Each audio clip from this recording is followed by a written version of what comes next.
আসসালামু আলাইকুম।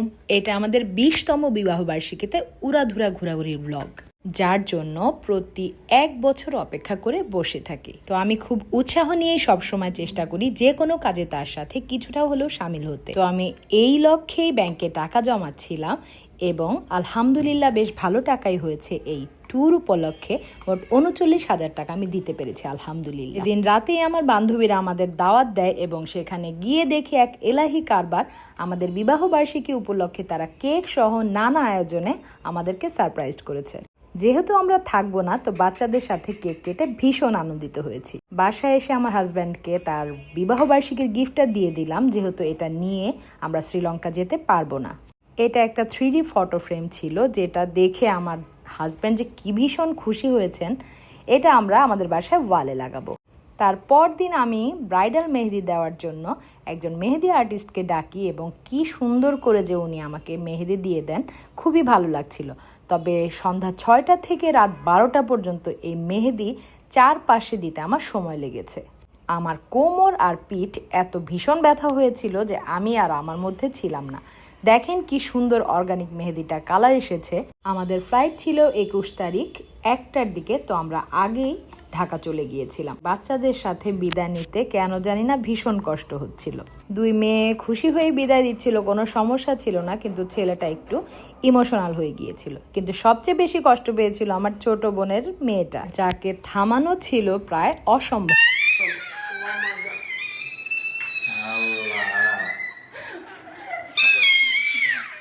বিদায় বেলায় আমার ছেলের এই মুখটা আমাকেও কাঁদিয়ে ছেড়েছে। তো অবশেষে আমরা এয়ারপোর্টে পৌঁছলাম। এসে দেখলাম ভীষণ ভিড়। আমরা 10:30টার দিকে এয়ারপোর্টে ঢুকে গিয়েছিলাম। আমার হাজব্যান্ডের পাসপোর্টে বিভিন্ন দেশের সিল থাকায় আমাদের শ্রীলঙ্কা ঢুকতে খুব একটা বেগ পেতে হয়নি। আমাদের পাসপোর্টের যাবতীয় কাজ শেষ করে আমরা গিয়েছিলাম একটু ডিনারে। যদিও আইটেম খুব একটা বেশি ছিল না, তবে বলতেই হবে যে কয়টা আইটেম ছিল খুবই মুখরোচক এবং মজাদার ছিল। তারপরে আমরা উড়ে চলে আসলাম শ্রীলঙ্কা। আমাদের আসতে মোটামুটি সময় লেগেছিল 3.5 ঘন্টা। তো আমরা যেহেতু বাইরে যে কোনো রকম বেগ পোহাতে চাইনি, তো এখান থেকে আমরা টাকাটাও রুপিতে পরিণত করেছিলাম এবং আমাদের 2 জনের সিম কার্ডটাও এয়ারপোর্ট থেকেই নিয়ে নিয়েছিলাম। আমরা যখন এয়ারপোর্ট থেকে বের হলাম তখন বাইরে এখনও ভালো করে পরিষ্কারই হয়নি। এখন আমাদের গন্তব্য হলো কলম্বো থেকে মিরিশা। তো আমরা জানতাম না সেদিন রবিবার ছিল, ওনাদের বন্ধের দিন। তো বিভিন্ন রকম গাড়ি টাড়ি পেতে আমাদের বেশ ভালোই বেগ পোহাতে হয়েছে। কলম্বো থেকে মিরিশা যাওয়ার রাস্তাটা যে এত সুন্দর কি বলবো। তো পথে আমাদের একটা খাবারের ব্রেক দেওয়া হলো। সেখানে যে রং বেরঙের বহু খাবার আমি দেখেছি, কিন্তু বিশ্বাস করেন একটাও কেন যেন মনেই টানছিল না। তো আমি ভাত দেখে ভাতের উপরই ঝাঁপিয়ে পড়লাম। তো এটা যে কি ভাত আর কি তরকারি সব আমার মাথার উপর দিয়ে গেল। কলম্বো থেকে মিরিশার এই রাস্তাটা পুরাটাই সমুদ্রের কাছ দিয়ে যায় এবং জাস্ট আপনার পথে নামলেই এরকম সুন্দর সুন্দর ভিউ দেখতে পাবেন। একদম স্বচ্ছ বালুর পানিতে পানির কালারটা যে কি সুন্দর লাগছিল কি বলবো। তো এই হোটেলটা আমরা অনলাইন থেকে বুক করে গিয়েছিলাম। খরচ পড়েছে 1800 ইন্ডিয়ান রুপি, সাথে ছিল ব্রেকফাস্ট ইনক্লুডেড। তো পাশেই ছিল সমুদ্র, ভালোই লাগছিল। সেখান থেকে বের হয়েই আমরা চলে গেলাম একটা সিক্রেট বিচে। বিশ্বাস করেন জঙ্গলের পথে হাঁটতে হাঁটতে যে এরকম একটা বিচের দেখা পাবো সেটা কখনোই ভাবিনি। তারপর আমরা রাতে চলে গেলাম কেএফসিতে খেতে। ভেবেছিলাম এখানকার কেএফসির খাবার হয়তো মজা হবে, কিন্তু আমাদের নিরাশ করে দিয়ে সেটাও আমাদের ভালো লাগেনি। আজ 22 জুন আমাদের 20তম বিবাহবার্ষিকী।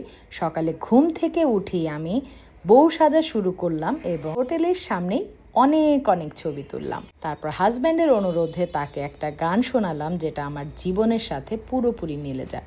এই তো আমার অ্যানিভার্সারির গিফট, যেটা সে সময় ভিডিও করা হয়নি।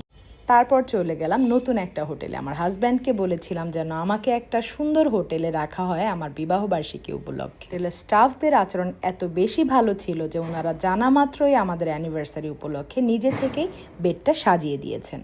আমরা রুমেই মোটামুটি 1000 খানেক ছবি তোলার পর বাইরে গিয়েছিলাম কোকোনাট বিচে। ভয়ঙ্কর সুন্দর ছিল, কিন্তু টানা 2 ঘন্টার বৃষ্টিতে আমরা বাইরে এসে একটা ছবিও তুলতে পারিনি।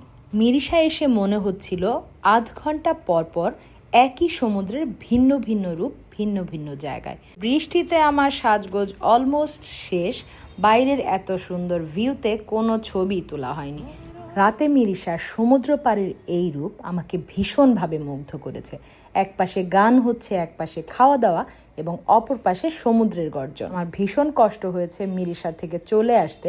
তো পরদিন সকালে মানে 23 তারিখ আমরা চলে এসেছি এল্লা। দাবার মজা না হলেও এই খাবারটাতে আমাদের গুনতে হয়েছে 2700 শ্রীলঙ্কান রুপি। আমরা মোটামুটি মানের একটা হোটেলে ছিলাম এল্লাতে, যেহেতু পরদিন সকালে আমরা নোয়ারেলিয়ার জন্য বের হয়ে যাব। হোটেলে ব্যাগপত্র রেখে আমরা বের হয়ে গিয়েছিলাম 9 আর্চ ব্রিজ দেখতে, যেটা 9টা পিলারের জন্য নামকরণ করা হয়েছে। এটার উপর দিয়ে চলা ট্রেন জার্নিটা কিন্তু বিশ্ববিখ্যাত। পরদিন 7টার সময় আমরা বের হয়ে গিয়েছিলাম হোটেল থেকে এবং পথেই আমরা আমাদের খাবারটা সেরে ফেলেছিলাম। এটা ছিল শ্রীলঙ্কার বিখ্যাত খাবার কোট্টু, যেটা রুটি দিয়ে চিজ দিয়ে মোটামুটি নুডলস টাইপের করে বানানো হয়। খেতে খুব একটা খারাপ না। সাথে আবার সেই ভাত এবং সাথে কি যে তরকারি, সেটা আমি কি বলবো। মাছটা ছিল জঘন্য। খাবার দুটি ছিল 2685 শ্রীলঙ্কান রুপি। তো আমরা টিকিট কেটে ট্রেনের জন্য অপেক্ষা করেছিলাম, কারণ এটাই ছিল আমাদের শ্রীলঙ্কা আসার মূল আকর্ষণ। এখানকার ট্রেনে উঠে আমার মনে হয়েছে এত অদ্ভুত সুন্দর ট্রেন জার্নি 5 ঘন্টা কেন 10 ঘন্টা 15 ঘন্টা করলেও মন এবং শরীর কখনোই ক্লান্ত হবে না। এর পাশে ছিল পাহাড়, সমুদ্র, মেঘ, চা বাগান। কি পরিমাণ যে সুন্দর সুন্দর দৃশ্য আমি কি বলবো। আমরা প্রচুর ছবি এবং ভিডিও করেছি ট্রেনে, আমাদের শখই মিটছিল না। তো পাশেই ছিল ফুল বাগান। আমার জামাই একটু রোমান্টিক হয়ে আমাকে একটা সাদা ফুল এনে গিফট করেছে, যেটা আমার কাছে মহামূল্যবান লেগেছে। এই এল্লা টু নোয়ারেলিয়া ট্রেন জার্নিটা স্মরণীয় হয়ে থাকবে। তো আপনারা যদি বাজেটে শ্রীলঙ্কা ঘুরতে চান তবে অবশ্যই আপনারা বাস ব্যবহার করবেন। নোয়ারেলিয়া রেল স্টেশন থেকে বাস স্টেশনে যেতে আমাদের মোট ভাড়া লেগেছিল 80 রুপি, যা প্রাইভেট কারে ছিল 1500 রুপি। বাংলাদেশি টাকায় মোট 3500 টাকা দিতে হয়েছে আমাদের এই রুমটার জন্য, যার সাথে ছিল ব্রেকফাস্ট ইনক্লুডেড। এল্লাতে আমার সব কিছুর খরচ বেশি মনে হয়েছে, কিন্তু নোয়ারেলিয়াতে সব কিছু তুলনামূলকভাবে সস্তা লেগেছে। এটা ছিল মিনি সুইজারল্যান্ড, যেখানে প্রচুর প্রচুর ঘোরা ছিল এবং এটা ছিল নোয়ারেলিয়ার সবচেয়ে সুন্দর পার্ক। এখানে ঢুকতে আমাদের জনপ্রতি গুনতে হয়েছে 1000 শ্রীলঙ্কান রুপি। এটা সবুজ পরিবেশ এবং মেঘগুলো যেন একদম লেকের ধারে ঝরে ঝরে পড়ছিল। পরদিন ব্রেকফাস্ট শেষ করে মোটামুটি আমরা নোয়ারেলিয়া পুরাটা দেখার জন্য বের হয়ে গেলাম। তো এটা ছিল মিনি ইংল্যান্ড, যেটার সবগুলো ঘর ছিল ইংল্যান্ডের আদলে করা। এখানকার চা বাগানটা কিন্তু একদম সারি সারি এবং অপার সৌন্দর্যে ভরপুর। যেদিকেই তাকাবেন শুধু সবুজ আর সবুজ। এটা ছিল নোয়ারেলিয়ার সবচেয়ে হাইস্ট ভিউ পয়েন্ট, যেখান থেকে মেঘগুলো দেখতে একদম তুলার মতো লাগে। বাজেটে ঘুরতে চাইলে টুকটুক ঠিক করে নিতে পারেন এবং অবশ্যই দরদাম করে উঠবেন। নোয়ারেলিয়ার এই খাবারটাই আমার একমাত্র মজা লেগেছিল। একটু পরে আমরা বাসে চলে যাব কলম্বোর উদ্দেশ্যে। তো 350 টাকায় আমরা পৌঁছে গিয়েছি কলম্বো নোয়ারেলিয়া থেকে। এটা ছিল হাই ক্লাস এসি একটা বাস। কলম্বো ঢুকতে আমার চোখটা চকচকিয়ে উঠলো, এত আলোকিত ছিল শহরটা। রাতে আমরা প্রায় 1টা-2টা পর্যন্ত সমুদ্রের ধারে বসেছিলাম, কিন্তু জায়গা ছিল ভীষণ নিরাপদ। কলম্বো শহরে পুরোটা রেল লাইন ধরে এরকম পাশ দিয়ে সমুদ্র। আমরা দুজনে কোনো কারণ ছাড়াই 2টো টিকিট নিয়ে অনেকটা শহর ঘুরে দেখেছিলাম ট্রেনে চেপে। ভাবতে পারেন কতটা ভালো লেগেছিল। তারপর আমার হাজব্যান্ড শুক্রবারে জুমার নামাজ আদায় করেছিলেন এই মসজিদটাতে। মাশাআল্লাহ, মসজিদটা দেখতেও কিন্তু ভীষণ সুন্দর ছিল। তারপর আমরা গিয়েছিলাম কলম্বো পোর্টে। এই পুরো শ্রীলঙ্কা জুড়ে আইসক্রিম ছাড়ার কিছুই ভালো লাগেনি। এটা ছিল টাওয়ার, যেটার একটা কিন্তু টাঙ্গাইলেও আছে। একদম প্রস্তুতি নিয়ে বের হয়েছিলাম। ঘোরাঘুরি শেষ করে আমরা চলে গিয়েছিলাম এয়ারপোর্টে। আমাদের এত শখের এত কাঙ্ক্ষিত ট্যুরটা শেষ হয়ে গেল চোখের নিমিষেই। আল্লাহ যদি চান প্রতি বছর আমরা বিবাহবার্ষিকীতে এরকম একটা ট্যুর দিব ইনশাল্লাহ। যদিও কঠিন হয়ে যায়, তবুও দেখবেন এরকম একটা সুন্দর ট্যুর আপনাদের সম্পর্ককে আরও সুন্দর, অটুট এবং মজবুত করবে। ধৈর্য ধরে এতক্ষণ সাথে থাকার জন্য অসংখ্য ধন্যবাদ।